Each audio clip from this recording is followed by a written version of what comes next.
Today, I decided that I wanted to take you through some of the things that became evident to me. Maybe I should say hindsight is 2020, but really as I stopped and I started to reflect on my business. And as you go through this journey, you may have many different iterations of your business as you're building it. And it's important to stop and take a look and figure out, okay, what's working, what's not, and what do I maybe need to adjust on the process here? Because let's face it, you're becoming an entrepreneur, or you are an entrepreneur because you most likely want the freedom that the entrepreneurship promises. However, oftentimes we don't get that freedom when we start to become chained to our work because we don't have a proper system, the proper processes or structure in place. And so that started to become very clear to me on my journey about a year in. And this past weekend, I was speaking at an event for young entrepreneurs. And one of the questions they asked me was, what would I have done differently in my business, or what were some of the learning lessons that I figured out along the way, and what could I share with them? And I will tell you that I think one of the things that is so key is definitely being intentional about your business, and being intentional about your work, the hours that you're going to work, your work week itself. I had a vision for my business. I knew what I wanted, and I had a pretty good idea of what I wanted my day-to-day to look like. However, I wasn't very intentional about my work in general, and particularly about my work week. And so it was so important for me to start looking at, how many hours do I actually want to work? And how many days a week do I actually want to work? How much time are you willing to devote to your business? Because what can happen very quickly is that either you start becoming kind of willy-nilly about things, and then you start to go, wow, I'm doing all this work, but nothing's really landing, nothing's really hitting. Or you start to find yourself stretching out your days so that all of a sudden you don't have a 5-day work week. You're working Saturdays, you're working Sundays, you're working wherever you can fit things in. And for me, as a single mom, I found myself not having very firm boundaries because now I was home. And so when people saw me, it was like, oh, she's here. I had to set up that boundary, and I had to become very intentional, because when you think about it, this is all about focus. And if you're running the show, then you have to be the one that sets your schedule, and you have to set that structure as well. And you cannot do that if you aren't intentional first with your work hours, your work weeks, your time. And if you don't set those boundaries for yourself, everybody else is going to push through those boundaries if you have not created firm boundaries for yourself. And so all of a sudden, the days can start slipping away with very little to show for them. What I found was that I was working well into the evening, because I would say, well, that's okay. Now I've got time to juggle things with my kids. I can be on the PTA. I can show up and run the auction at school. I can be the team mom over here. But the reality is that I didn't have the bandwidth to do all of those things and raise 4 kids by myself. So I had to get really focused, take a hard look at this, and determine, look, how many hours am I going to put towards this? Because again, this is focus. And when we create those deadlines for ourselves, our mind will actually start to move towards that and support it. But it won't if we don't know what that is to begin with. So it's important to become very intentional with yourself, to know what you want your work week and your hours to look like. I made a conscious decision that I wanted to work 4 days a week. Well, if I was going to work 4 days a week, then I had to be very intentional with my time, and I had to know what I was doing, and I had to be very aware of what actually was giving me the biggest ROI. And so when I started to become intentional and I started to set these boundaries up for myself, well, then that made it easier to start creating a solid structure and start to build my business on a very solid foundation. And that is going to be so key to the growth in your business and into building a successful, profitable business.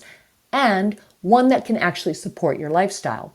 I started to shift things so that I was available on Sundays. I was available on Saturdays. It was far better for my kids to have a mom that was there and fully present than have a mom that was there but then on the phone driving somewhere and not really fully listening to them. Or a mom that was sitting there but I was on my phone and I was texting somebody. I had to be intentional with it. So that is absolutely key to the success of your business and to protecting your own energy as well. And then knowing what you're willing to put into it just as much as you know what you're willing to give up in order to make things work in your business.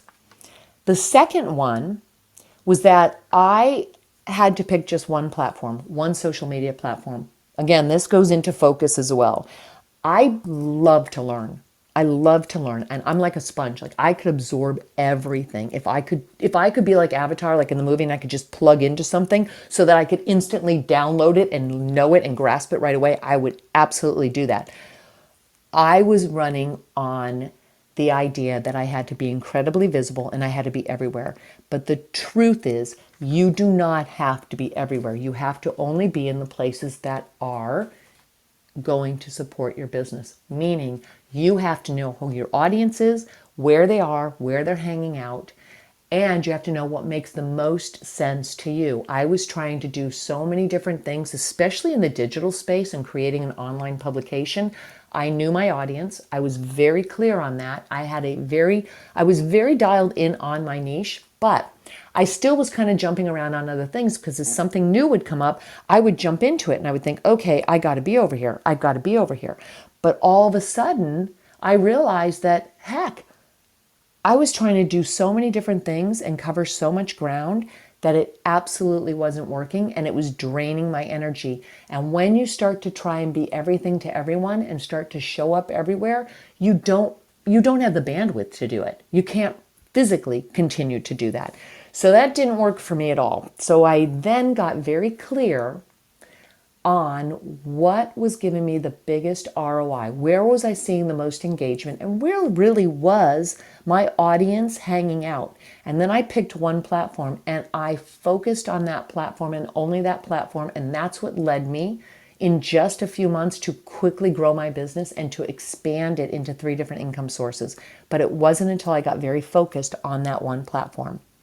And the third item, and I think this goes along with really understanding your ROI and such so that you can take a look at things and figure out what's working for you, is to truly pay attention to the data. You have to know your numbers. I was really good at some of this, meaning I could look at what landing pages or sales pages were converting. And I could take a look at the engagement on my social media and I could say, okay, what's coming into my email list, what's growing. But there were other areas that I just wasn't as aware of. And had I been more aware of the data and I knew what to track, like you can track, okay, conversions, what's converting? Is it my landing page? How many people are landing here? But I wasn't really good at how many people then are going from here and actually purchasing. And I wasn't good at what they call marketing as split testing. And there's a very simple way to do that, but I didn't quite understand all of that tracking. So part of me was kind of fooling myself in thinking I knew it.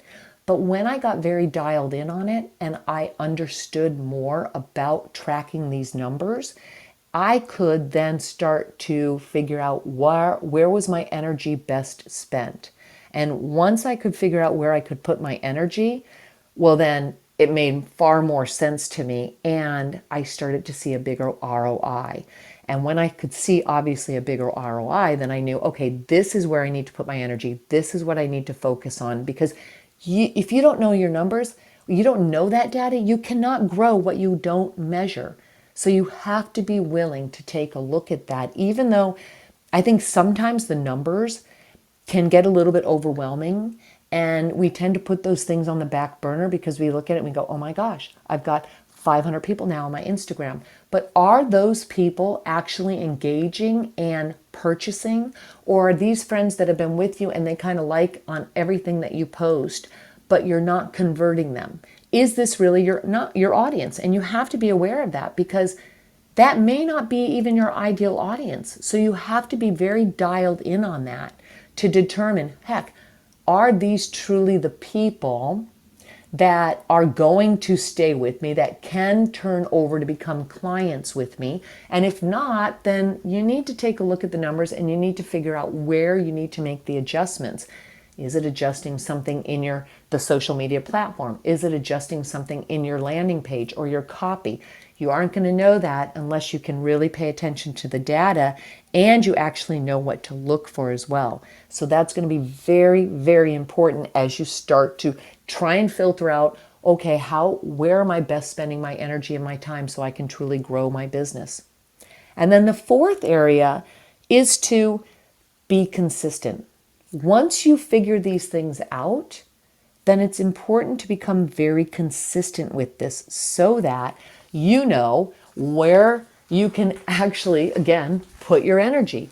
I think it gets very mind-boggling when we are told, listen, especially when you start in the online space, you have to blog, or you have to show up over here, or you have to be posting every day, and you have to be consistent with this and consistent with that. All of a sudden, yes, your hours in a day expand. Instead of working an 8 or 9 hour day, you are working 12, 14, 15-hour days. And most of us don't become an entrepreneur to start having all these 15-hour days and we're working 6 or 7 days a week. Instead, we have to pull back a little bit, say what's really working and what should I put my energy towards so that I can be consistent with it. Because when you find a platform that works and you know where your best return on your investment is, and not dollar investment, but your energy investment, then you want to be consistent with that.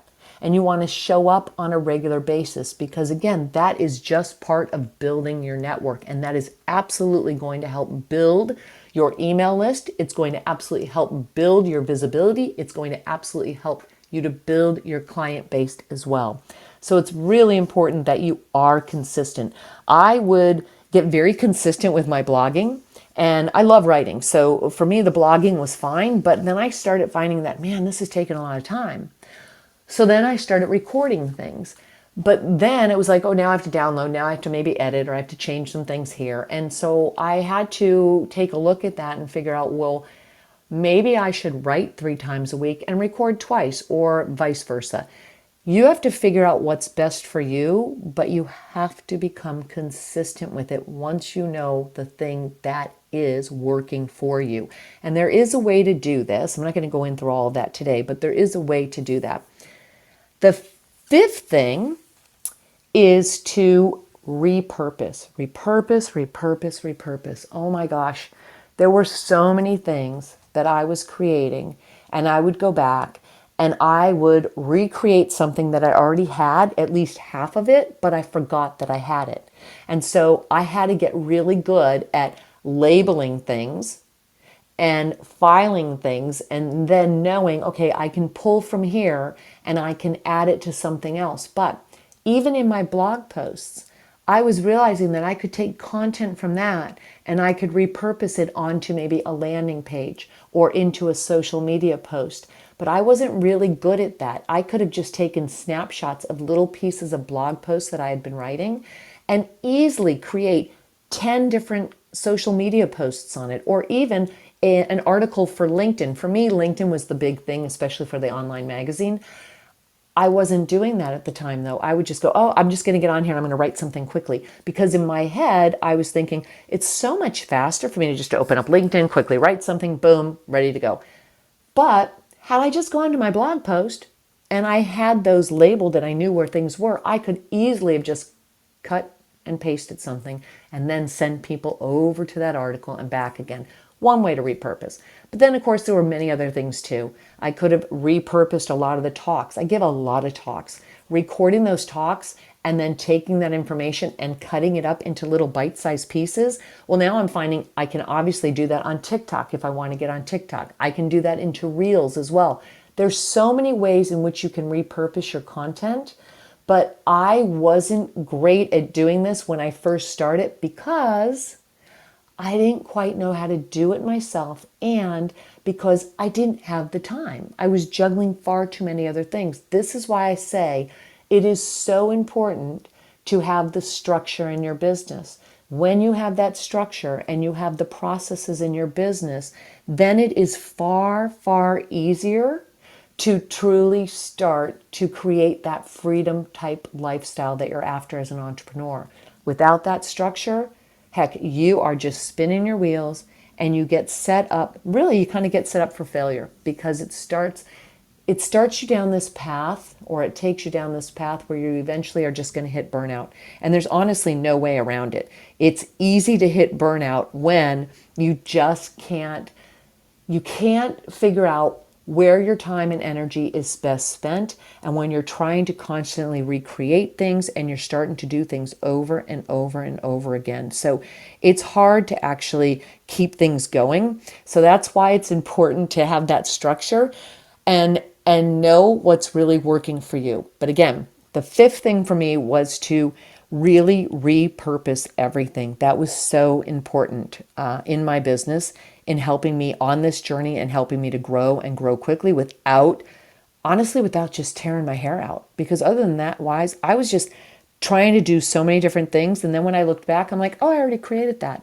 So I started to get very good at labeling everything and documenting everything. And that takes me to my sixth point. It, it's so important to document what you're doing and to have a very good system in place where you know where everything is. Because when you can do that, when you document it, even if it's in a Google Doc or you have spreadsheets, when you have that and you have a system in place, then it will make it much easier for you to actually hire somebody. And I think it is so important to hire somebody, even a virtual assistant.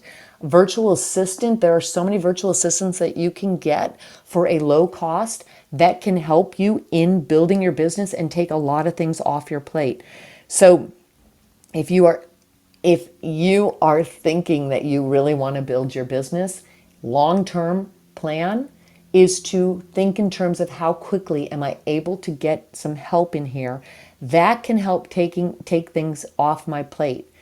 But in order to do that effectively, you want to make sure that you are keeping accurate records and that you have things documented. What I learned to do is record things that I'm doing, because then I've got a process in place that I can hand off to somebody and it's easier for them to follow what I'm doing. So let's say, for example, I am creating a landing page, or a landing page where someone's going to come. It's like my lead magnet. Someone's going to come there, they land on it, and maybe they sign up and they join to become part of my email list.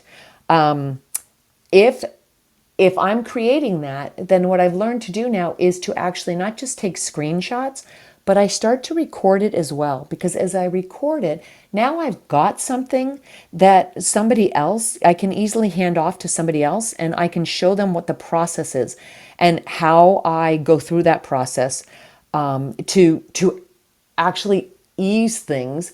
Because then as I start to grow, if I hire somebody else, eventually that first virtual assistant can be my team lead and can now take that process, and maybe they adjust it a little bit or they fine tune it, but they have something. We have a whole file system now where somebody can go in and go, okay, this is how we like it. This is where we put this. These are where the colors are, etc. But it makes it so much easier than having to go back, reinvent the wheel, and having to do all of it over and over again.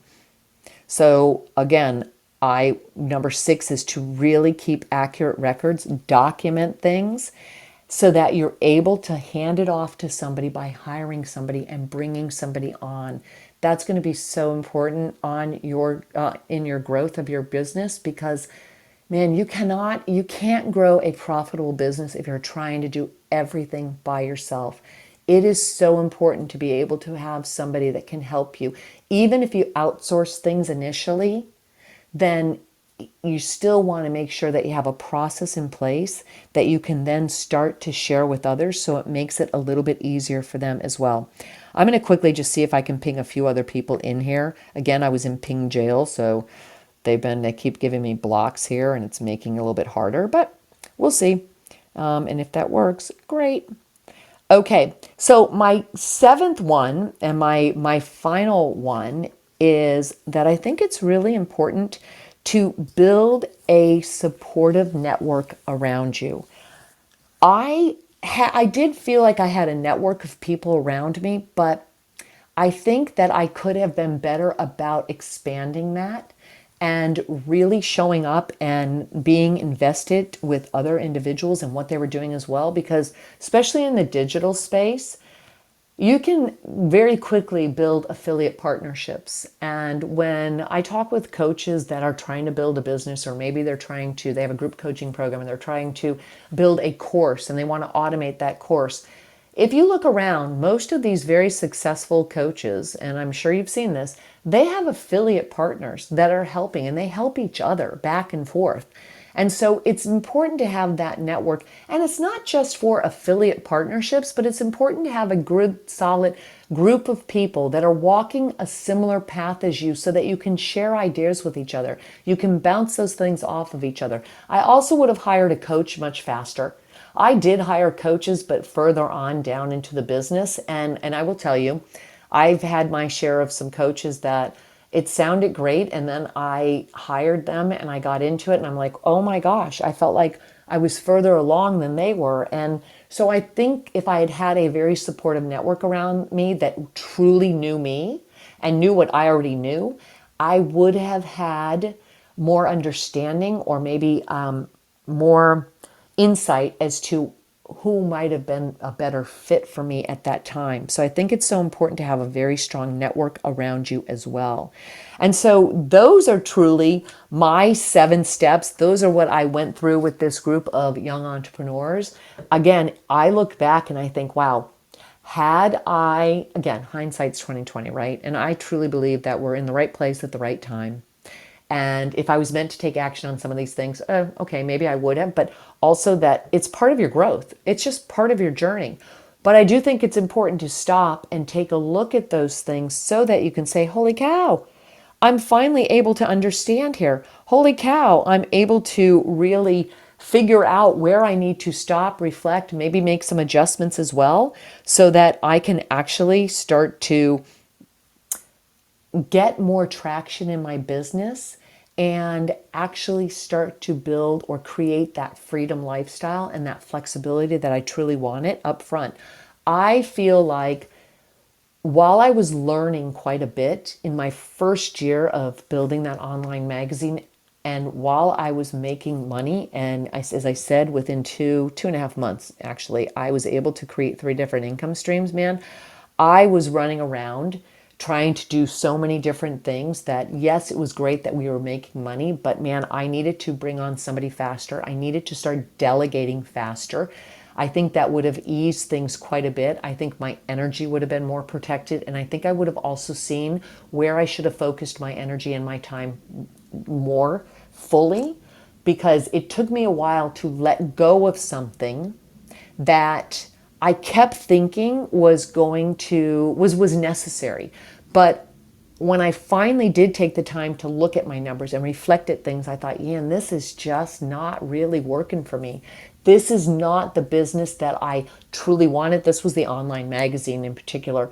And I started realizing that the vision I had for it was not truly what I wanted. Remember, we adjust as we go along, and you have different iterations of your business. And I realized what was working for me was the content development and the event production, because the content development was allowing me to lean into my true strengths. It was giving me the time to write, which I loved, and it was putting me out there as a speaker as well. So it was kind of building the coaching part of my business without me at the time really understanding that. And it was putting me out there as a speaker, which is something I truly wanted to do. But I didn't see it at the time. I was carrying around this online magazine for so long and putting energy into it that it started to drain me. And when I finally took the blinders off, I looked at it and I started focusing on my numbers and the ROI. Then I could look at it realistically and say, whoa, wait a minute. Maybe it's time to let that go. And oftentimes we don't realize that we really truly need to let things go in order to step into a bigger and more fulfilling role for ourselves, and one that will actually pave the way to greater success as well. And not just for us, but for other people around us as well. We are allowed to have a greater impact. But a lot of times we need to take the blinders off, take a look at what's really going on, and be honest with ourselves. And I, in that moment, had to say, wow, it's time to let this go. It was like a child, and it was like I'd put so much into building that, and I thought, no, I need to let that go so I can step into something else and where I'm meant to be in this stage of my life. And so I think that's really important too, to be aware of that.